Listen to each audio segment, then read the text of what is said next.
ప్రజల గుండెల్లో అంబేద్కర్ శాశ్వతంగా ఉండిపోతారని ఏపీ సీఎం చంద్రబాబు అన్నారు. అమరావతిలో విద్యార్థులతో మాక్ అసెంబ్లీ నిర్వహించారు. ఈ కార్యక్రమంలో చంద్రబాబు మాట్లాడారు. విజన్ ఉంటే సరిపోదు, దాన్ని అమలు చేయడం ముఖ్యం. నిరంతర శ్రమతోనే అనుకున్నది సాధించగలం. సరైన నిర్ణయాలు తీసుకుంటేనే ఏదైనా సాధ్యమవుతుంది. సంక్షోభాలను అవకాశాలుగా మలుచుకొని ముందుకు వెళ్ళాలి. చిన్న వయసులోనే నేను ఎమ్మెల్యే అయ్యాను. 4వ సారి సీఎంగా పనిచేస్తున్నాను. మాక్ అసెంబ్లీలో విద్యార్థులు చాలా బాగా మాట్లాడారు. విద్యార్థులు ఎక్కడా తడబడలేదు. బాధ్యత గుర్తుపెట్టుకునేలా స్ఫూర్తినిచ్చేలా మాక్ అసెంబ్లీ నిర్వహించారని సీఎం కొనియాడారు. స్టూడెంట్ అసెంబ్లీ అదరగొట్టారు. మామూలుగా నేను అసెంబ్లీలో కూడా వాచ్ చేస్తూ ఉంటాను. మీరు మామూలుగా చెయ్యలేదు.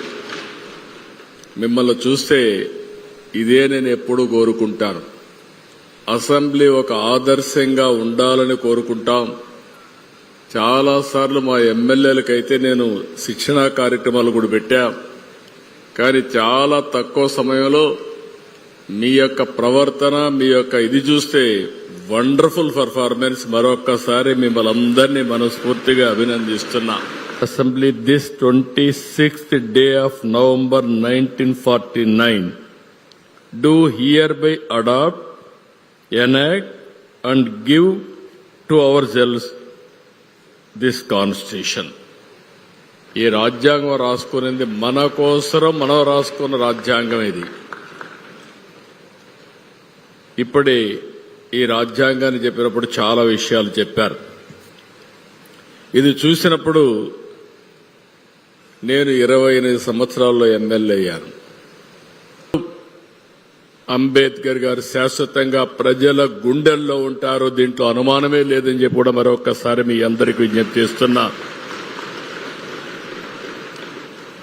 అనేక ఒడుదుడుకులు వచ్చాయి, అనేక ఛాలెంజెస్ ఫేస్ చేశాం. ఎమర్జెన్సీ లాంటి ఛాలెంజెస్ ని ఫేస్ చేశాం. అయితే ఈరోజు రాజ్యాంగం మనుగడ సాధించగలిగిందంటే దానికి కారణం దాన్ని రాసిన విధానం అని చెప్పి కూడా నేను మీకు తెలియజేస్తున్నా. అయితే రాజ్యాంగం యొక్క గొప్పతనాన్ని ప్రతి పౌరుడికి అర్థమయ్యేట్టుగా చెప్పాల్సిన బాధ్యత, అందులో రాను యంగ్స్టర్స్ చెప్పాల్సిన బాధ్యత మనందరిపైన ఉంది. 4వ అతిపెద్ద ఎకానమీగా తయారైంది. బ్రిటిష్ ను కూడా దాటేశాం. అంటే మనకు అవకాశాలు లేక కాదు, తెలివి లేక కాదు, వనరులు లేక కాదు. 200 సంవత్సరాలు బానిసత్వంతో బతికాం, పరదేశ పాలనతో బతికాం. ఈ విషయం మీరు గుర్తుపెట్టుకోవాలి. పిల్లలంతా మీరేమనుకుంటారంటే ఫ్రీగా వచ్చేశారు కాబట్టి యాస్పిరేషన్స్ అన్నీ ఉంటాయి కాబట్టి మాట్లాడుకుంటున్నాం. కానీ ఒకప్పుడు ప్రపంచంలోనే అగ్రదేశంగా ఉన్న భారతదేశం 200 సంవత్సరాలు బానిసత్వంతో కడాన ఇక్కడ మీరు చూస్తే మన దేశ సంపద అంతా కూడా తీసుకెళ్లిపోయారు. ఇక్కడే కోహినూరు వజ్రం దొరికింది. ఆ కోహినూరు వజ్రం ఆ రోజు నిజాంకి ఇచ్చారు. నిజాం బ్రిటిష్ వాళ్ళకి ఇచ్చేశాడు. అంటే మన సంపద ఏ విధంగా పోయిందనే ఉదాహరణలు ఇవన్నీ. కానీ ఈరోజు చూస్తే